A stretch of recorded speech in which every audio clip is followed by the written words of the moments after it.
Yo, what is going on, everybody? Welcome to another episode here on Ord's World. So I'm finally here. We're doing it.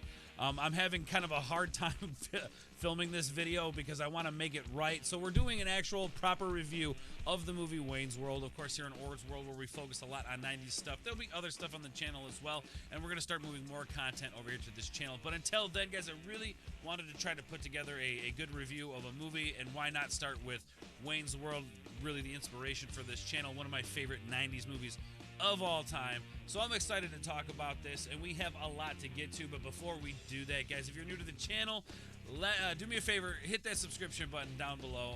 We're on the way to 1,000 subscribers, and you guys would greatly help by doing that. So thank you so much for just checking out the video, even if you don't subscribe, guys. It's great having you here. With that said, let's hope this is good, guys. Let me know what you think of the review down below.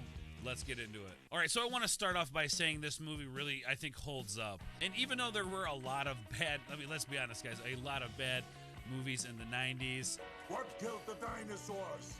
The Ice Age! Just because a movie is bad doesn't mean we don't enjoy it and appreciate it for what it is. I like to look at movies like that. I enjoy movies for what they were, even if they're bad. So this movie is directed by Penelope Spheris, who was actually known for doing musical documentaries at the time, and her most notable works would be The Decline of Western Civilization. We have our two main characters in Wayne and Garth, played by Mike Myers and Dana Carvey. Now, I actually fell in love with Dana Carvey's past work because of Wayne's World. Watching that movie made me go back and look at some of his old SNL stuff. And then, of course, Mike Myers, growing up with him in the roles that he's played. Austin Powers, and I mean, the sky's the limit for Mike Myers. What a character, am I right? All right, so let's get into the plot of the movie. Our plot focuses around our two main characters, Wayne and Garth, who are hosting a local cable access show in Aurora, Illinois. Cue Benjamin. So Benjamin, played by Rob Lowe. Of course, who doesn't love Rob Lowe, right? What a hunk. Loved him in Parks and Rec. Anyway, side note, just had to say it. So it focuses around this character, Benjamin, who is a seemingly hotshot producer from Chicago who is looking to buy a TV show to help promote a chain of arcades owned by Noah Vanderhoff, of course, played by Brian Dole Murray, great actor, and this chain of arcades is called Noah's Arcade. So Benjamin sets off to try and hunt down Wayne and Garth to possibly purchase the show. Now, can we cue Cassandra, please? Cue Cassandra.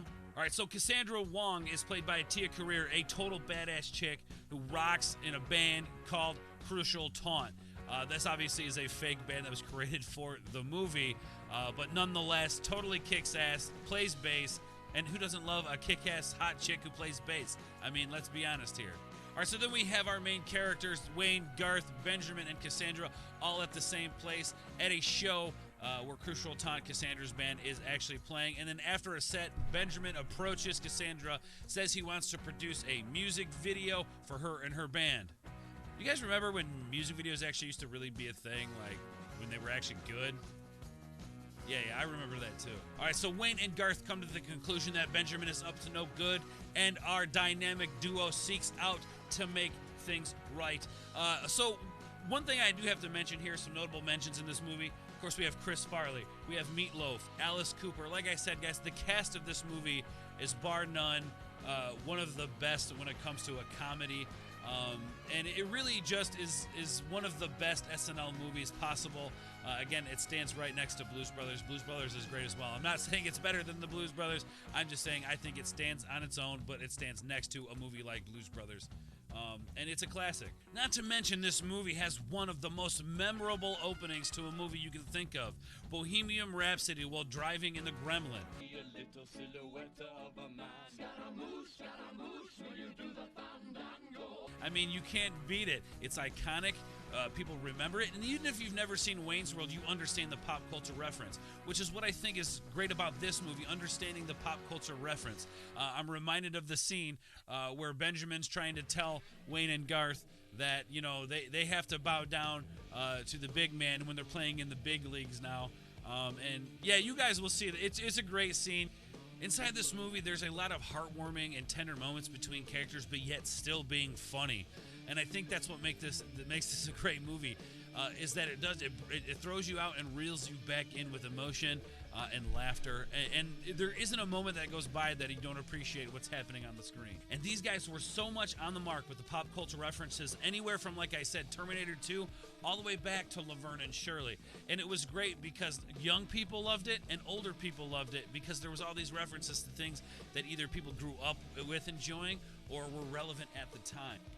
So I think the ending of this movie is almost as iconic as the beginning of this movie. Again, with even more pop culture references. Yeah, guys, lots of pop culture references. So I do have to state that Penelope and Mike Myers did not get along very often on set and had very many arguments about the ending of this movie. Mike Myers felt it should be one way, Penelope felt it should be another, but ultimately we got the ending we got, and I think it is one of the most iconic endings to a movie as well.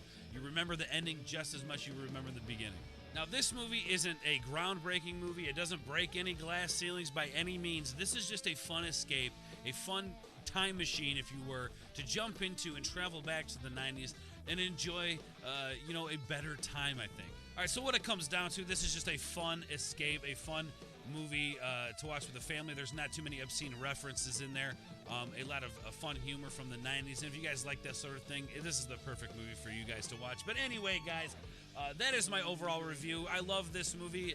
If you guys have not seen this movie, let me know in the comments down below what you thought of the review. If I could do something better, if I could change something about the review, if I missed something, let me know, guys. We're working on this. It's going to get better, hopefully. Anyway, guys, that's it. That's the review. Hopefully you enjoyed it. It was kind of a bit much for me to film, but we got through it. We fought through it. Let me know in the comments down below, guys. Give me some criticisms. I welcome criticism here on the channel, but be nice, guys, okay? Anyway, guys, thank you so much for watching. If you're new to the channel, hit the subscription button, all that good stuff, guys. And remember, party on.